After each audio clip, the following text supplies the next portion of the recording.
One of my favorite ways to train juniors on how to be proficient out of the bunker is to have them engage in a bunker war. And that's exactly what we're gonna do here. It helps them focus much more on trying to splash the sand and throw the sand and much less focus on the ball itself, which as you can imagine is very important to being a good bunker player. Now, I currently have myself up top, advantageously above, and Ashton, my producer, down below. We're gonna engage in a bunker war here. We're gonna see who wins. All we focus on here, all we're trying to do is splash as much sand on the other side of the line of the player that we can. We have 30 seconds, let's go. So we're gonna dig in, 3, 2, 1, go.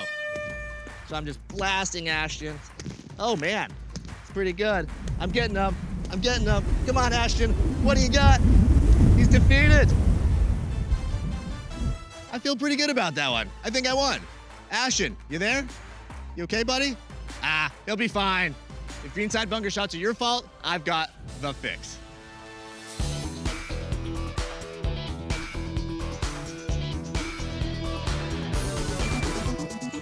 Thanks for joining us on the Golf Fix at Stony Brook West, a championship 18-hole golf course in Winter Garden, Florida, less than a 30-minute drive from the Orlando airport.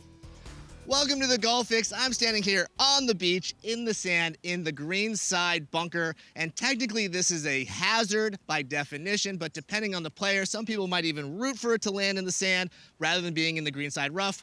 Others might as well be hitting it out of bounds. I know someone like that. His name's Mark Bonebrake. It's my dad, and he might as well pick up his ball and throw it out. Just kidding, Dad. You've gotten a lot better. You've been watching GolfPass, so thank you very much. Now, what I want to talk about is how can we give ourselves the best chance to get out of the sand? The best thing to think about and understand is that we're not trying to hit the ball itself. We're trying to take a pillow of sand and throw it out on the green. And the best idea and the best visual to accomplish this is the idea of slicing some cheese. And so, I'm 38 now, not to age myself, but I am. And, when I went from my 20s to my 30s, the one thing that I never thought I'd really understand or realize is how important and how magical charcuterie boards are. They're everywhere, literally everywhere. And so, we've gotten really good at slicing some salami, slicing some cheese. We got the cheddar, we got the Swiss, we got it all. And so what we want to make sure of here is that we're taking some thin slices. We're young, but we still got to watch our calories. So thin slices of cheese, and we're going to try to throw a pillow out there. And so when I take my setup, what I'm really trying to think about is this club, almost like an airplane, coming down, landing, and then taking right back off. So instead of landing and taking, kind of its run down the runway, kind of taxiing down the runway, I want it to take right back off. So that's kind of the feel. So the club's not really going to be on the sand for very long. It's got to enter the sand maybe 2-3 inches behind and then exit the sand 2 or 3 inches after. So I'm going to take my setup here, back, and through. And so that's kind of like the amount of sand that we want to take. So the ball would be here. We'd enter 2 or 3 inches behind, exit 2 or 3 inches in front. So great exercise for this, super simple. I just want you to take 2 clubs. I want you to put them about a foot from where the ball would be. So I'll go about 1 foot behind, boom, about 1 foot in front, boom. And then from here, this is where the ball would be. And so I'm gonna start off with first no ball, and then I'm gonna throw some balls in here. And really what I'm trying to do is I'm trying to get this club, again, to land at the right spot and take off at the right spot. Setup-wise, I want the ball slightly forward. My stance, a little wider stance, helps give me a little more room. Low to the ground, hands relaxed. And I would say club face square to slightly open. I don't see a lot of players set up with the face closed.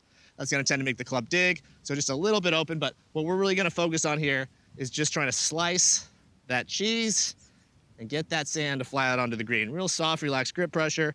Trying to enter before the line, exit after the line. That felt just great. Kind of worked my way down. Felt just great. Haven't hit any clubs yet. Awesome. And you can just kind of hear that noise. When you hear a tour player hit a shot out of the bunker, it has this kind of special spank noise. It just sounds perfect. So I'm going to redraw that line now. We're going to drop a ball and try to feel that same thing. So good setup here. Wide, hands low, relaxed hands. Enter the sand, exit the sand, slice the cheese, get that charcuterie board out there, and be the life of the sand party. Felt great, perfect pillow of sand, nice high shot, lots of spin. So that was exactly what we're looking for. Enter the sand, exit the sand, have that airplane take off quickly, slice that cheese, and get that charcuterie board that everybody wants and get on the green and make those putts.